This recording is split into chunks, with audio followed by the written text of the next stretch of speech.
नमस्कार। हम ऑटोडेस्क का इन्वेंटर सॉफ्टवेयर सीख रहे हैं और उसके अंदर आज हम एक नया फीचर सीखेंगे। सबसे पहले ऑटोडेस्क इन्वेंटर स्टार्ट करते हैं।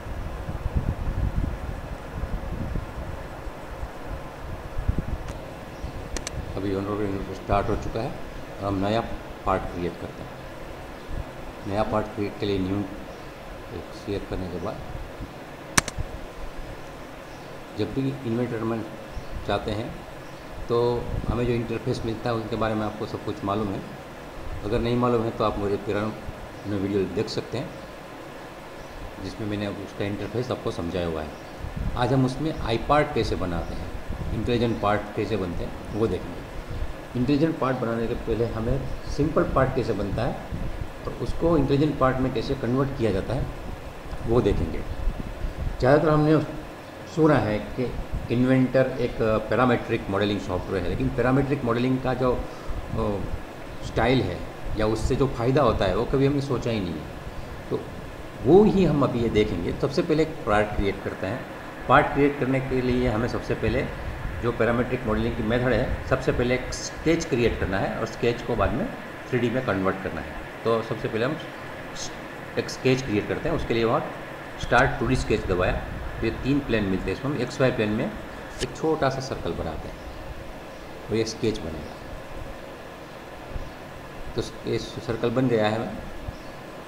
सर्कल बनने के बाद उसको मुझे डायमेंशन देना चाहिए।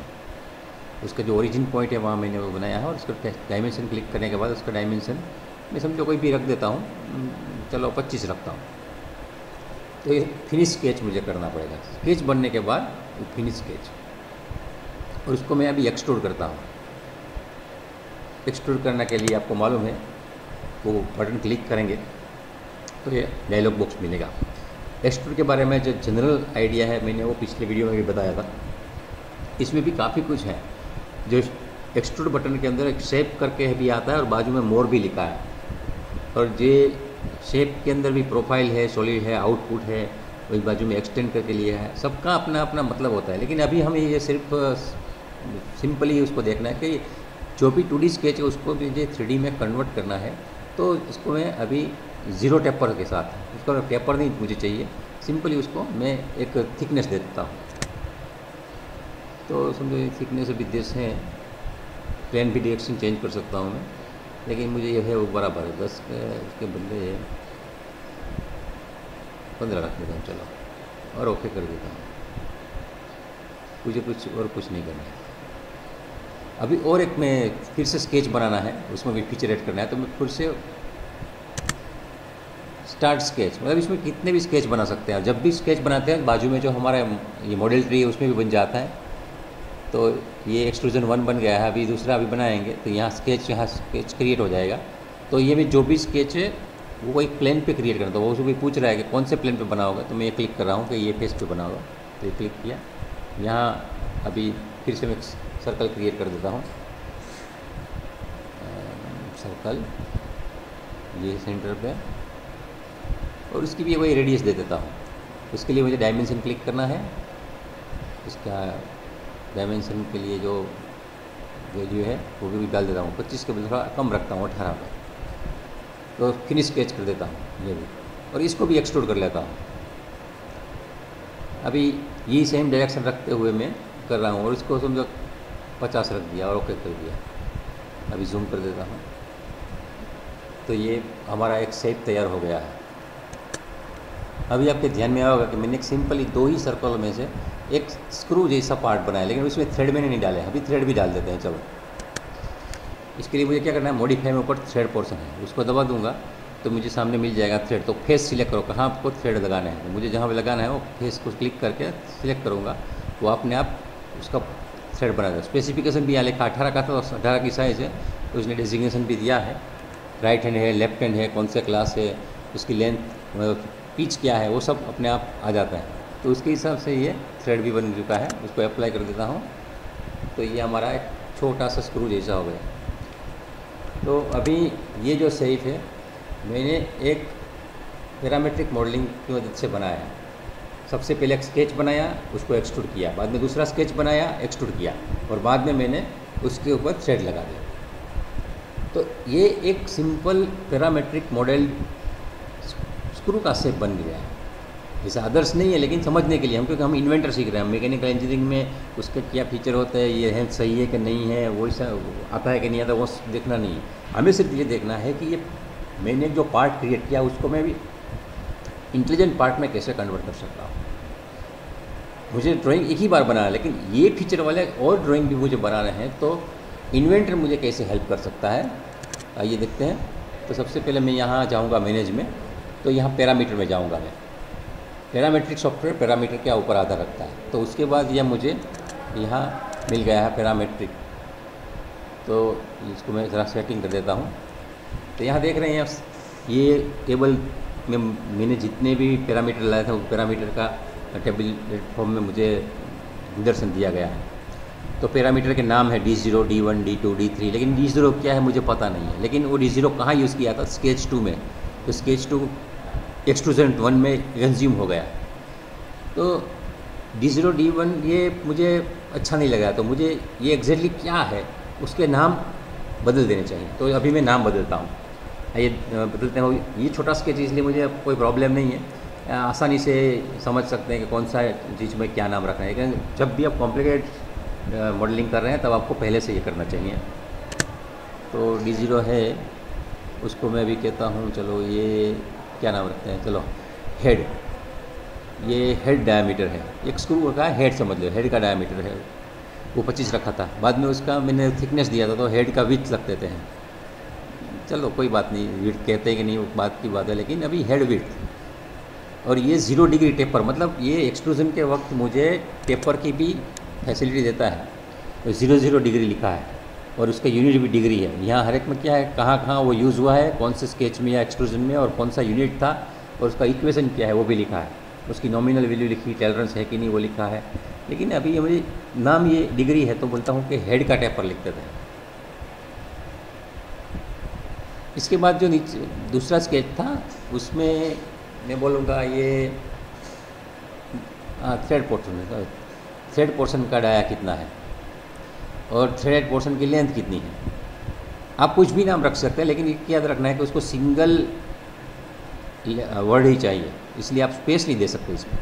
आप समझने के लिए इसमें मैं अंडरस्कोर डाल रहा हूँ। तो और तीसरा है थ्रेड टेपर, थ्रेड एंगल, तो ये भी 0 ही है। तो ये क्या है, मैंने स्ट्रेट वाला ही एक्सट्रूजन किया था, उसमें कोई एंगल नहीं दिया था। तो अभी इतना करने के बाद मैं इसको डन कर देता हूँ। बाकी भी चीज़ है, एड न्यूमेरिक पर्ज क्या है ये सब, लेकिन अभी ये रीसेट टॉलरेंस क्या है, लेकिन वो जब दूसरे वीडियो आएंगे तब देखेंगे। अभी हमें इंटेलिजेंट पार्ट कैसे क्रिएट करना है वो समझ रहे हैं। इसलिए सबसे पहले मैंने जितने पैरामीटर से ये स्केच मॉडल बनाया है उसके पैरामीटर के नाम मैंने दिए और मैं अभी डन कर रहा हूँ। तो अभी ये पार्ट क्रिएट हो चुका है पैरामीटर से। अभी मैं यहाँ ऑथर में जाता हूँ, क्रिएट आई पार्ट है, इंटेलिजेंट पार्ट। दूसरे बटन के बारे में बाद में सोचना है। तो क्रिएट इंटेलिजेंट पार्ट ये करने के बाद हमें एक नया डायलॉग बॉक्स मिलता है। वहाँ भी देखेंगे आप, उसमें 8 अलग अलग प्रकार के फीचर्स दिख रहे हैं, मतलब ऑप्शन दिख रहे हैं। इसमें मैं सिर्फ पैरामीटर में ही हूँ, बाकी property, suppression, I feature, I mates, work feature, thread and other, ये सब में कुछ ना कुछ आप कर सकते हैं इंटेलिजेंट पार्ट में। क्योंकि पार्ट जो असेंबली में जाएंगे उनके लिए जो भी उसको मुझे याद करवाना है उसकी इंटेलिजेंस में दे सकता हूँ। लेकिन अभी हम सिर्फ पैरामीटर के जो डायलॉग बॉक्स है उसी को भी ध्यान रखेंगे। अभी यहाँ देखेंगे तो यहाँ सब मैंने पैरामीटर, ये हेड है ये सब।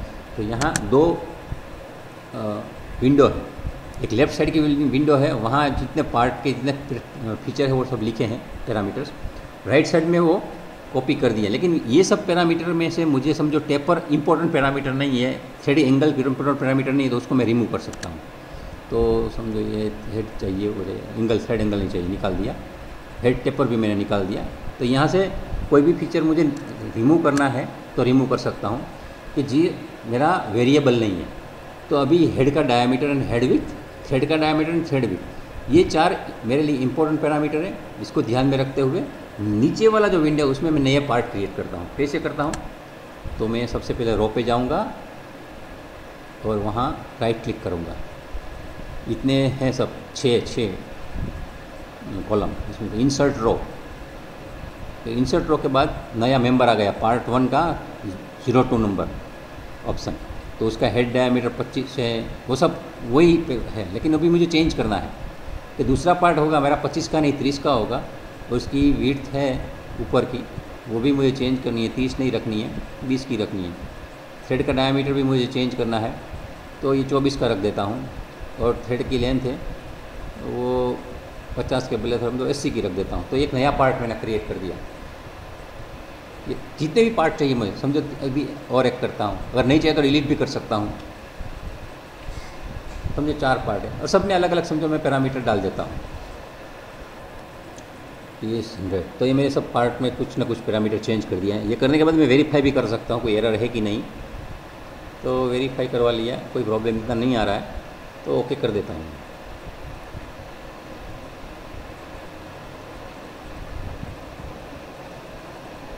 तो ओके दबाने के बाद अब देखेंगे यहाँ अपना जो साइड में मॉडल का ब्राउज़र है, उसमें एक ऊपर सबसे पहले पार्ट 1 के नीचे टेबल करके लिख के आ गया है। वो टेबल को क्लिक करते हैं तो हमको जितने पार्ट किए हैं वो सब दिखेंगे। अभी उसमें से पार्ट 1 एक्टिवेट है, तो अभी उसमें जो साइज़ थी उसके हिसाब से ये पार्ट दिख रहा है। लेकिन जो पार्ट 1 का दूसरा ऑप्शन है, उसमें जो मैंने पैरामीटर लगाए थे उस टाइप का मुझे अगर पार्ट चाहिए तो मैं इसको एक्टिवेट करूँगा तो आ जाएगा। जो भी पार्ट चाहिए मुझे, कुछ एरर आ सकती हैं लेकिन सबको एक्टिवेट करने के बाद इसमें वो बता रहा है ऊपर, error occurred while setting factory to specified number. अभी मैं उसको एक्सेप्ट कर लेता हूँ, भाई एरर जो भी है, क्योंकि थ्रेडेड पार्ट है इसलिए उसमें कुछ स्टैंडर्ड होते हैं, वो स्टैंडर्ड के साथ वो मैचिंग करता है।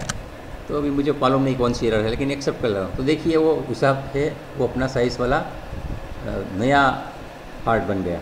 उसको जूम कर देता हूँ। अभी पार्ट 3 को एक्टिव करता हूँ।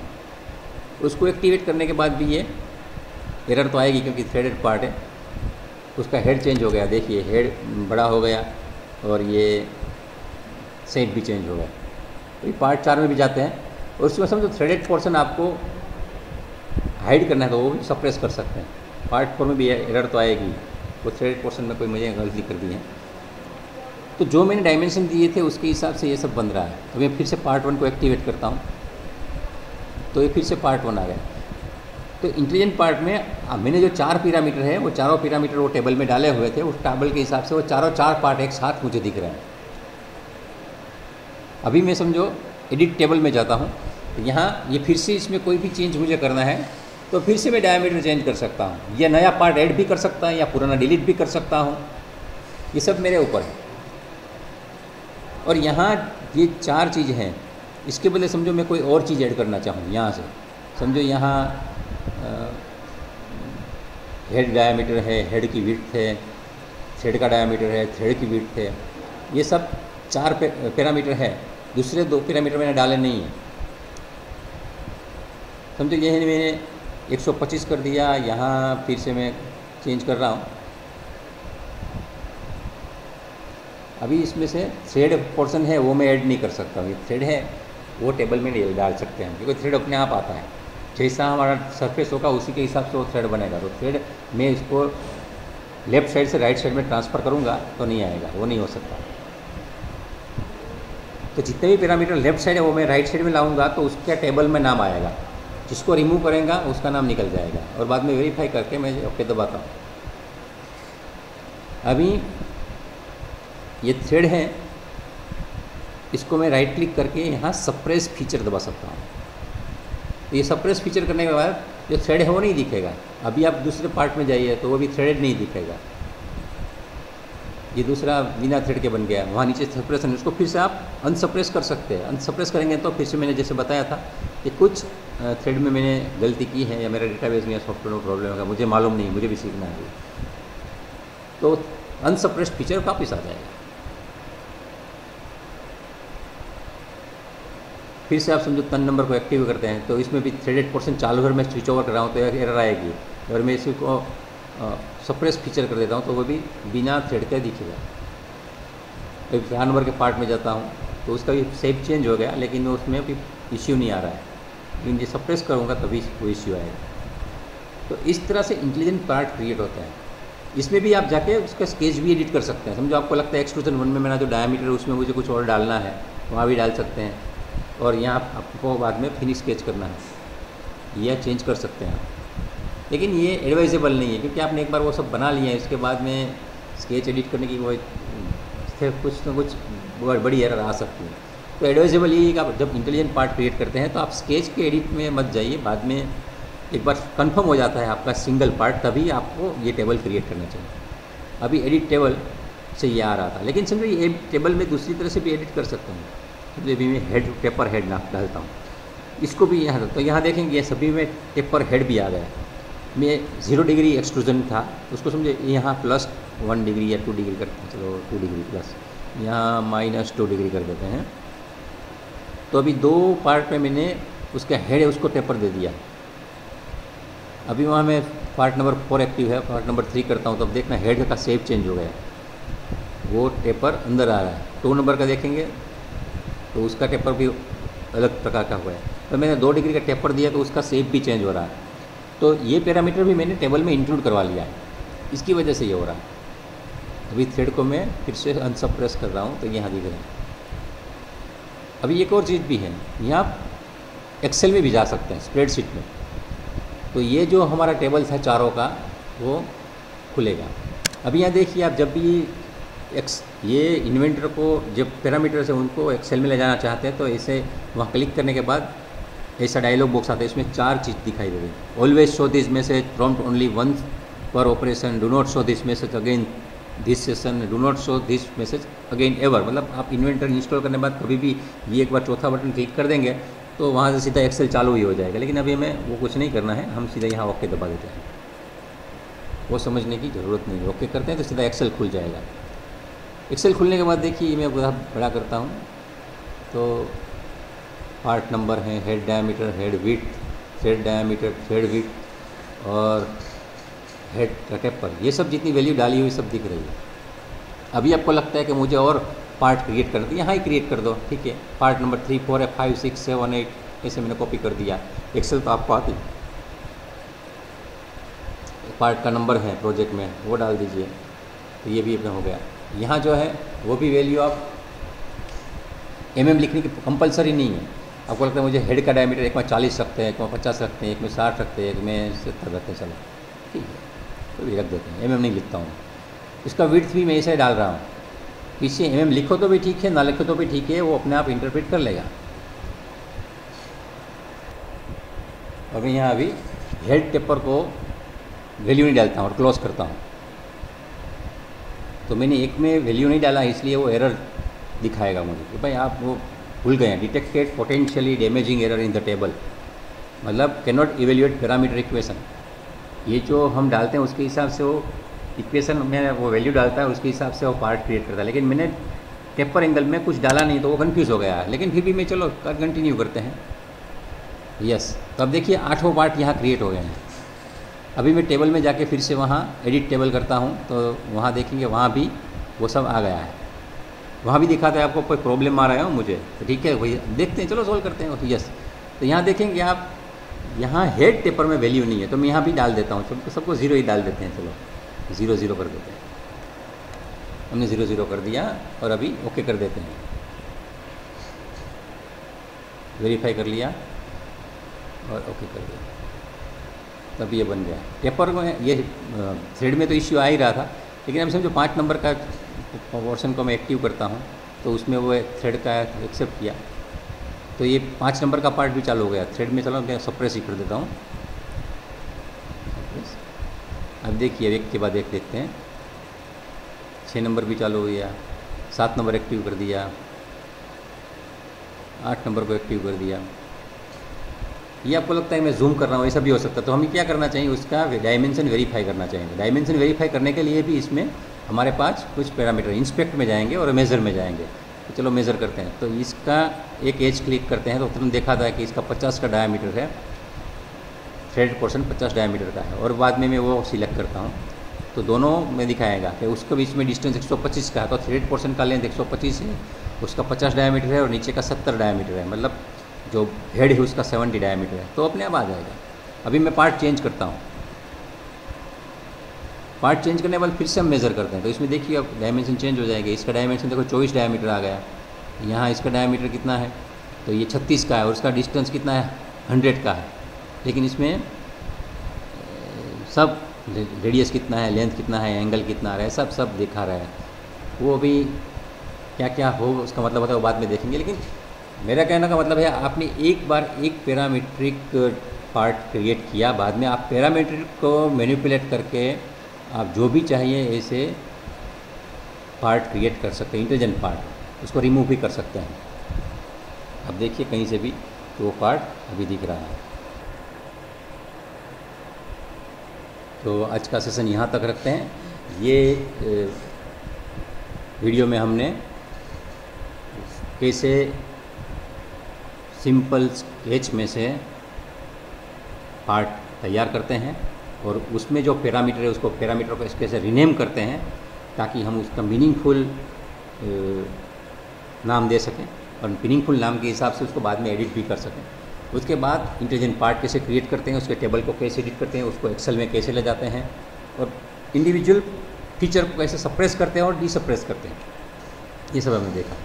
तो यहाँ मैंने ये वीडियो में कुल मिला के 8 इंटेलिजेंट पार्ट बनाए हैं। पार्ट 1, 2 उसको भी नाम दे सकते हैं आप,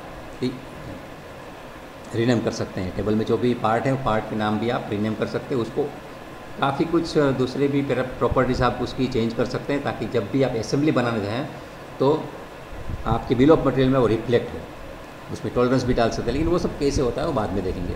आज हमने सिंपल पैरामीट्रिक मॉडल की जो पावर है उसको एक सिंपल पार्ट की मदद से समझने का प्रयास किया है। मुझे विश्वास है कि ये छोटा सा वीडियो आपको ये इंसाइट देगा कि पैरामीट्रिक मॉडलिंग क्यों सीखना चाहिए। वीडियो देखने के लिए बहुत बहुत धन्यवाद। Keep watching.